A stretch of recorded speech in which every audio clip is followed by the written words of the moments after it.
आपके सामने जो लिखा हुआ है अवकल समीकरण का व्यापक एवं विशिष्ट हल। आज पूरा बढ़िया से समझेंगे।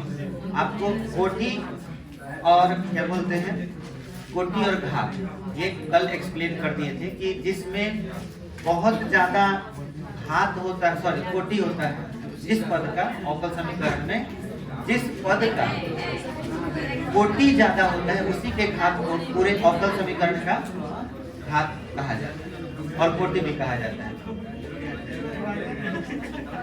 आज हम थोड़ा डिटेल में समझेंगे।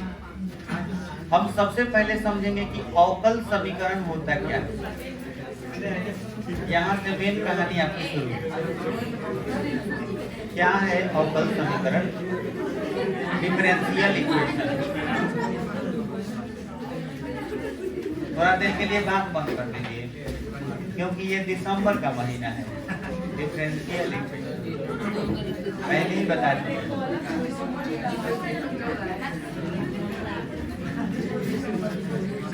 डिफरेंशियल इक्वेशन को समझने के लिए हम पुराने मैथमेटिक्स यानी कि डिफरेंशिएशन की तरफ चलेंगे। याद है मैंने एक जमाने में पढ़ाया था कि अगर कहीं कोई सवाल ऐसे लिखा हुआ जैसे y बराबर मान के चलो लिखा हुआ है sin x माइनस e का पावर 2b x प्लस मान के चलो यहाँ पे लिखा हुआ है a, ठीक है।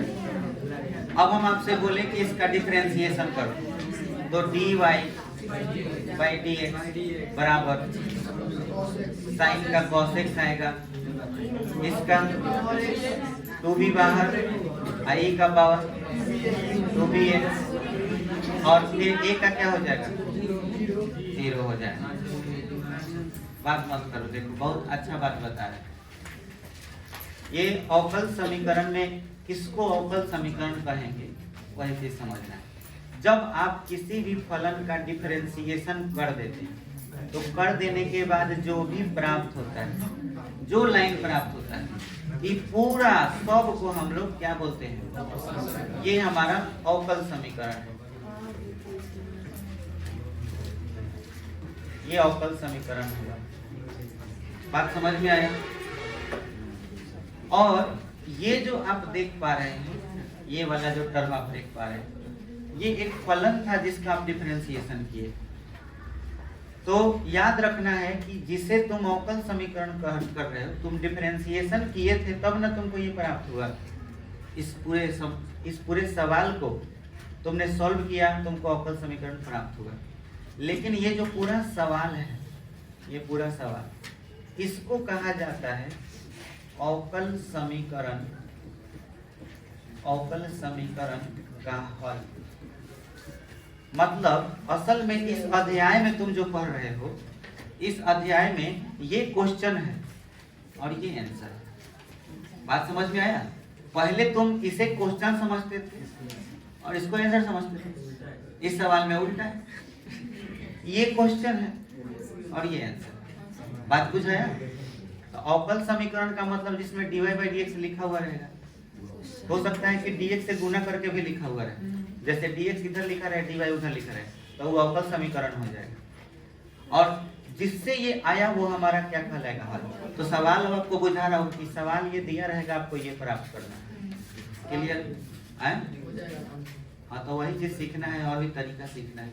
तो अब ध्यान से सभी बच्चे समझे। इस क्वेश्चन में कितने कांस्टेंट नजर आ रहे हैं आपको?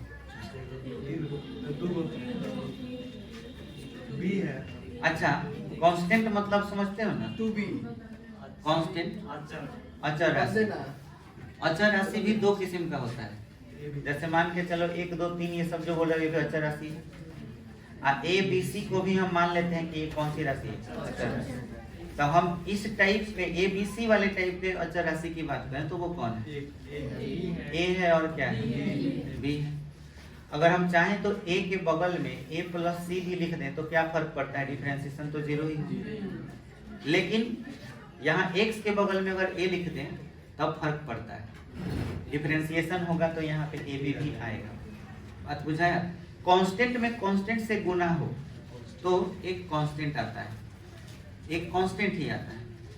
कांस्टेंट में कांस्टेंट को जोड़ते हैं तो भी कांस्टेंट आता है, लेकिन एक कांस्टेंट यहाँ हो और यहाँ एक कांस्टेंट हो तो कितने कांस्टेंट हो गए? 2 कांस्टेंट हो गए। बात बुझाया? अगर 3 कांस्टेंट रहेगा तो 3 फलनों में ए बी सी ऐसे करके लिखा हुआ रहेगा। जैसे अब सवाल देखिए, आप सवाल का कुछ जो चीज, खाली अभी कांस्टेंट का बात चल रहा है उसी पर आपको ध्यान देना है, जहां जो चीज समझाएंगे बस उसी पर ध्यान देना है। जैसे आप क्वेश्चन देखिए, इसमें आप ये सब मत पढ़िए, खाली यहाँ देखिए y बराबर क्या है, e का पावर -3x लिखा हुआ है, और इसमें अब से हम बोले कि इसमें कांस्टेंट कितना है, -3 कांस्टेंट है। ठीक है, अच्छी बात है। इस सवाल में देखिए कितने कांस्टेंट है, 2 कांस्टेंट है। इस प्रश्न में 2 कांस्टेंट है। इसका क्वेश्चन, ये क्वेश्चन था, ये क्या था, आंसर। मैं अगर खाली इन दोनों में बोलूं कि हल कौन है और अवकल समीकरण कौन है, अवकल समीकरण ये वाला है और ये हल है, ये इसका आंसर है। समझ में आया? अब इसमें कांस्टेंट देखिए 2 है, एक ए है और एक क्या है, बी है। कोटि इसमें बताइए कितना है, 2 कोटि। अभी हम 0 से लेकर के चल रहे हैं, कोटि 2, कांस्टेंट भी कहेगा 2। आगे आप और भी देखते जाइए ध्यान से, इन प्रश्नों को ठीक से देखिएगा। इसमें कितने कांस्टेंट हैं? एक e के पावर x के बगल में 1 है। अच्छा, इसमें कोटि कितना है, 2। इसमें कांस्टेंट जब ए बी सी वाला रहे ना तो एक ही है सी, कांस्टेंट सॉरी कोटि 1 है। बस आपको इसमें एब्जॉर्ब करना है कि क्या चीज नया मिल रहा है। खाली कांस्टेंट वाला में देखिए, इसमें 1 है, इसमें कुछ भी नहीं है। चलो, अगर कुछ भी नहीं है कि इसके हिसाब से अगर हम तुमसे बोले कि खाली एबीसी वाला चेक करना है, तुमको केवल क्या चेक करना है, एबीसी वाला कांस्टेंट चेक करना है, तो इस हिसाब से क्या एबीसी नाम का कोई कांस्टेंट है? नहीं। कोटि कितना है, 2। इसमें एबीसी नाम का कोई कांस्टेंट सी है। कितने कोटि? 1 कांस्टेंट 1 कोटि। कोई कांस्टेंट नहीं, 1 कोटि। 1 कांस्टेंट 1 कोटि। इसमें कोई कांस्टेंट नहीं, कोटि का 1। इसमें कितने कांस्टेंट? और कोटि 1 है, वाई डैश। इसमें कोई कांस्टेंट नहीं है, फिर भी कोटि का है। यही तो एब्जॉर्ब करना है बाबा। आइए, ये चीज आप गौर किए। अभी आगे बढ़ते हैं।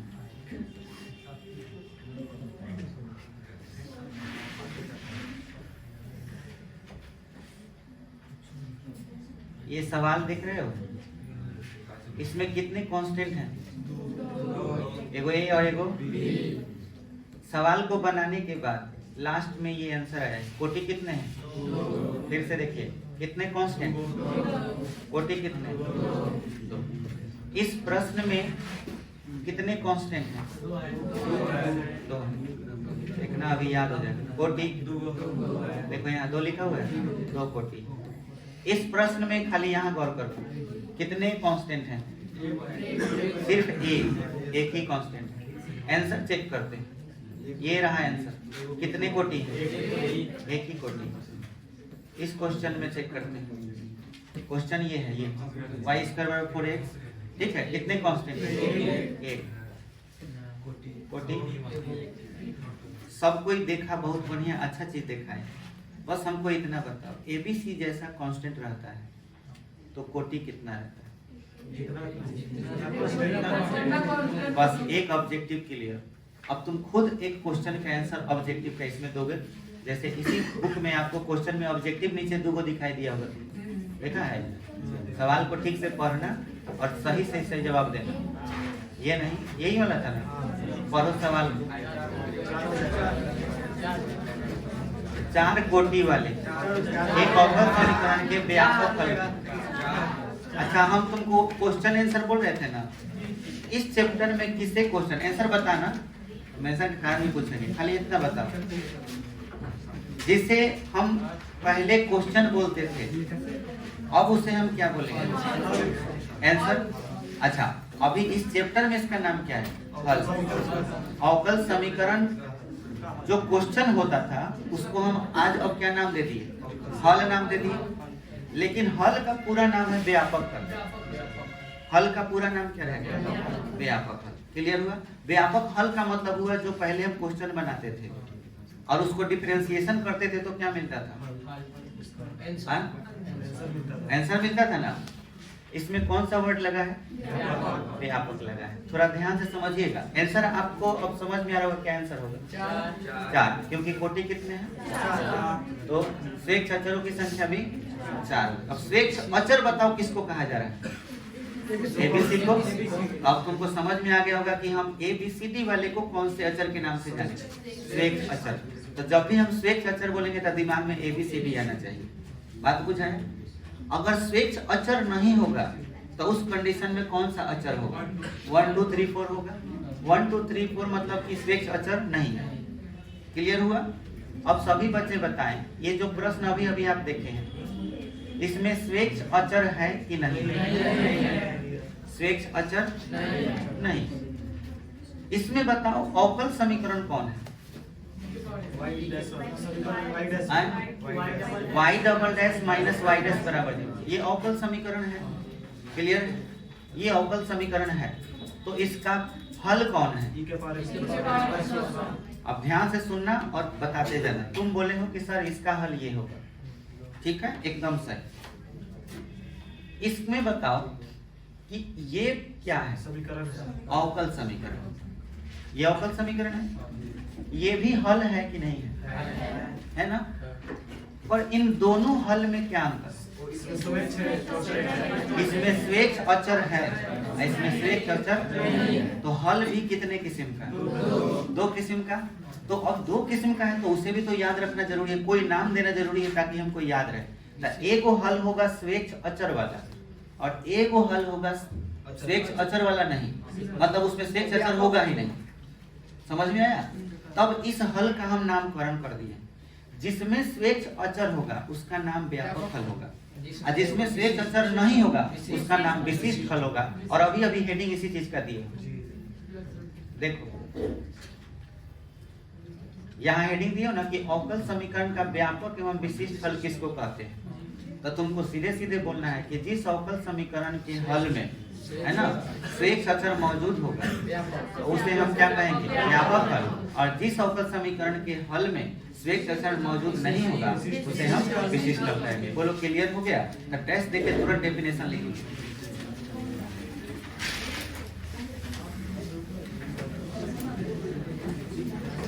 जिस अवकल समीकरण के हल में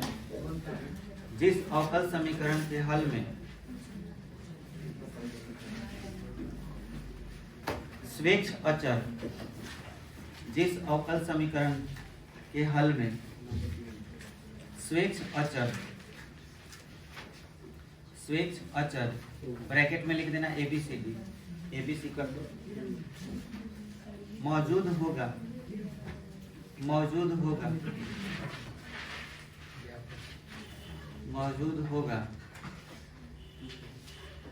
उस हल को व्यापक हल कहते हैं। उस हल को व्यापक हल कहते हैं।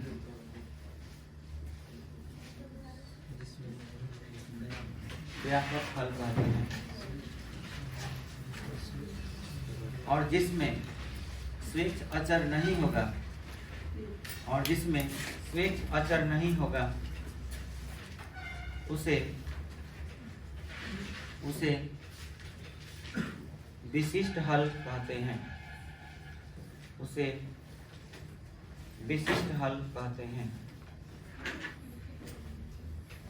उसे विशिष्ट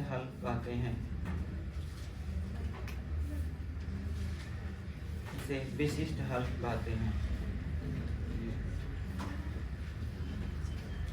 हो गया? चलिए देखिए एक एग्जाम्पल लेते हैं। क्वेश्चन में है कि सत्यापित कीजिए कि फलन इतना समीकरण इतना का क्या है? हल। तो आप क्वेश्चन ये उदाहरण में नोट कीजिए, इजी नंबर 1 कर लीजिए और क्वेश्चन नोट कीजिए केवल।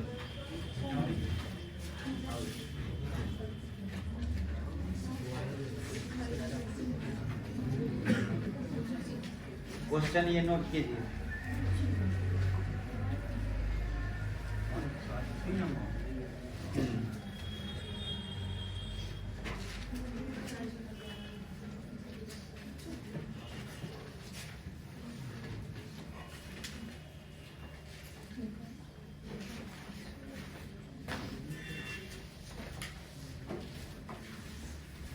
हो गया? सभी बच्चे बताएं ये कौन सा हल कहलाएगा? व्यापक हल की विशिष्ट। ये तो क्लियर है, ये कौन सा हल है? व्यापक। क्यों? ए बी है, स्वेक अचर, इसमें ए बी दो गो है। तो आप क्वेश्चन नोट कर लीजिए ना। चलिए हमको बताइए क्या से क्या निकालना है। मतलब हमको ये साबित करना है कि ये वाला जो है ना, इसका अवकल समीकरण ये है। समझ में आया? हमको ये साबित करना है कि इसका अवकल समीकरण ये है। तो बताओ इसको डिफरेंशिएशन करेंगे या फिर इसका इंटीग्रेशन करेंगे तो ये आएगा। अब इस चीज का डिफरेंशिएशन करेंगे तो अब 2 बार करेंगे। तो क्यों करेंगे? जवाब दो। इसका 2 बार डिफरेंशिएशन क्यों करेंगे? क्योंकि 2 गो स्वेक अचर है। 2 गो स्वेक अचर हो तो डिफरेंशिएशन कई बार होगा? 2 बार होगा। चलिए हम क्वेश्चन को लिखेंगे और 2 बार डिफरेंशिएशन करेंगे। y बराबर क्या है? a cos plus b sin x। अब हम dy बाई dx बहुत कम लिखेंगे। अब हम डैश का प्रयोग करेंगे। जैसे हम यहाँ y डैश लिख दिए तो मतलब एक बार कर रहे हैं a cos x का माइनस a sin x और b cos x हो जाएगा। लगले दूसरा डिफरेंशिएशन क्यों करेंगे? कारण जानते हो ना? अच्छा सोचो अगर b नहीं रहता तब एक ही बार। अब लिखेंगे y डबल डैश बराबर minus a cos x minus b sin x। ध्यान देना, इसके बाद जो तुम्हें हम सिखाने वाले हैं बहुत इंपॉर्टेंट है, वही मेन चीज है। वो जो आ गया जिसको वो पूरा चैप्टर का सवाल बना लेंगे, ठीक है? तो तरीका क्या है समझो। जब हम डिफरेंशिएशन कर लेते हैं तो इसमें हर लाइन अपने आप में एक समीकरण का काम करता है। बात बुझाया? आपको अगर इसका अवकल समीकरण प्राप्त करना है तो आपको लग रहा होगा कि ये अवकल समीकरण है। नहीं, अवकल समीकरण ये नहीं है। आप कुछ ऐसा कमाल कीजिए, इस समीकरण 1 2 3 मतलब इसे 1 2 3 मान लो या केवल 1 2 मान लो या 3, कुछ भी मान लो, कोई दिक्कत नहीं है। अपना दिमाग जैसे यूज करना है यूज करो। जितना सोच सकते हो सोचो, जितना गहराई तक सोचो। बस तुम्हारा मकसद सिर्फ एक रहना चाहिए कि किसी तरह भी स्वेच्छ अचर गायब हो जाए और कुछ नहीं। तुम स्वेच्छ अचर गायब करने में कामयाब हो गए, तुम्हारा आंसर आ जाएगा। क्लियर हो गया? तो बोलो, समीकरण को तुम जोड़ भी सकते हो। मन करे 1 में 2 जोड़ दो, 1 में 3 जोड़ दो, तीनों को जोड़ दो, घटा दो, भाग दे दो, कुछ कोई संख्या है दोनों तरफ गुना कर दो, कुछ भी, एनीथिंग। बट कंडीशन क्या है? उसके बदले में अब स्वेच्छ अचर गायब हो जाना चाहिए। उसके बदले में कोनो और चीज शहीद हो रहा है तो वो शहीद हो जाए, कोई बात नहीं, लेकिन ए या बी जरूर गायब होना चाहिए। बोलो, क्लियर हो रहा है? बोलो ऐसा क्या करोगे कि ए या बी मर जाए? हमें बहुत अच्छा चीज दिखाई दे रहा है। बोलो क्या बोले? सिंपल, 1 में इसको 2 मान लो। ऐसा नहीं लग रहा कि 1 का 3 जोड़ते ही हाई हाई शहीद हो जाएगा? हाई हाई दोनों शहीद हो जाएगा। तो हमारा मकसद क्या था? ए बी को गायब करना। भले उसके बदले में कॉस शहीद हो गया, साइन शहीद हो, उससे कोई फर्क नहीं पड़ता है। आपका मकसद सिर्फ क्या होना चाहिए? कांस्टेंट जो भी है वो खत्म होना चाहिए। तो हम समीकरण 1 में जोड़ दिए किसको? 3 को। 1 में 3 जोड़ोगे तब फायदा होगा, 2 जोड़ोगे तो कोई फायदा नहीं। ठीक है, तो एक में 3 जोड़े y plus y double dash, तो a cos x में इसको जोड़ोगे ये 0, ये भी जोड़ती है तो क्या हो गया 0। अब ठीक से देखो, तुम्हारा सवाल पूछ रहा है कि अवकल समीकरण ये इसका हल है कि नहीं है, तो देखिए यहाँ y डबल डैश है और ये क्या है y, तो हम लिख सकते हैं अतः कथन क्या है, कथन सत्य है। बोलो बुझा गया? कोई भी सवाल इसी तरीका से बनने वाला है। चलो ये एग्जाम्पल क्लियर हो गया। अब सुनो ध्यान से, तुम्हारे सामने ये क्वेश्चन मौजूद है, ठीक से पढ़ो क्या कह रहा है। 1 से 10 तक प्रत्येक प्रश्न में सत्यापित कीजिए, जैसे मैं अभी सत्यापित किया, सत्यापित कीजिए कि क्या दिया हुआ फलन संगत अवकल समीकरण का हल है या नहीं। अगर हल है तो उस कंडीशन में हम इसका डिफरेंशिएशन कितना बार करेंगे ये बता सकते हैं? 2 बार। इसमें तय नहीं है कई बार करेंगे। क्यों? क्योंकि इसमें स्वेच्छ अचर मौजूद नहीं है। तब हमारे पास एक ही ऑप्शन बचता है, जिसने भी ये सवाल दिया है वो हमारे सामने एक अवकल समीकरण दिया हो चेक करने के लिए। तब तरीका एक और है, आप सोच रहे हैं कि कितना बार करें, ये आपको पहले ही बता दिया। एक बार आप क्या कीजिए कि एक बार करके और 2 बार करके इसमें से इसको घटा के देख लीजिए कि 0 आ रहा है कि नहीं। मतलब आप LHS बराबर क्या लिखिएगा? हाँ RHS, मतलब LHS पहले उतार लीजिएगा। LHS क्या है आपका? जैसे हम कोई सवाल को बनाना है, जैसे एक्सरसाइज 9.2 का पहला क्वेश्चन हमको सॉल्व करना है, तो हम सिर्फ LHS उतारेंगे। LHS में y डबल डैश माइनस क्या है? y, यही ना। अब बताइए y का मान क्या है? तो ये सॉरी ये बाद में ना लिखा जाएगा, पहले दोनों चाहिए ना। y बराबर क्या है? e के पावर x प्लस 1। पहले y डैश निकालिए, क्या है y डबल डैश निकालिए, e का पावर। अब LHS लिखिए, LHS में है y double dash minus y dash. y double dash का मान क्या है? y डैश का मान कट के क्या आएगा? 0। ये किसके बराबर आ गया? इसका मतलब ये जो भी है y बराबर e का पावर x प्लस 1 अवकल समीकरण का हल है कि नहीं है? हम लिख सकते हैं कि दिया गया अवकल सत्य, कथन सत्य भी लिख सकते हो, या लिख सकते हो कि दिया गया अवकल समीकरण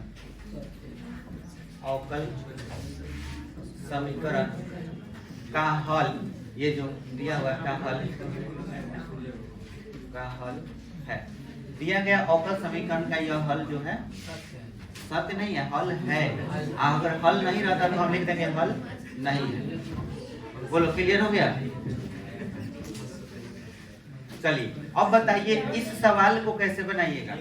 तो बस LHS लिख लीजिएगा, पहले एक बार कर लीजिएगा, LHS उतार के y डैश का मान रख दीजिएगा और उसमें से 2x माइनस 2 को क्या करिएगा? घटा दीजिएगा। 0 आ गया तो हल है, नहीं तो नहीं।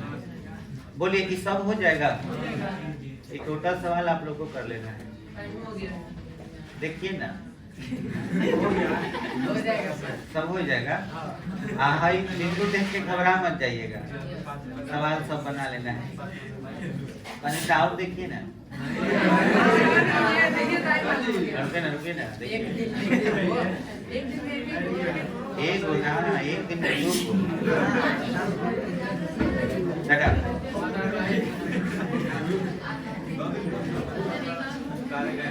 हाँ देखिए सुनिए ना, आप कहीं एक देख रहे हैं, भाई वो कांस्टेंट है, भाई पर डिफरेंशिएशन कीजिएगा, आंसर 2 बार करिएगा आंसर आ जाएगा। अब मकसद क्या रहेगा?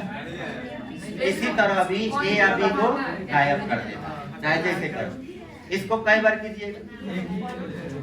2 बार। इसको भाई 1 से 5 तक आराम से बन जाएगा। भाई वो सब बन जाएगा, बहुत आसान है। 9 2 और 9 3 खत्म, ये मान के हम करते हैं।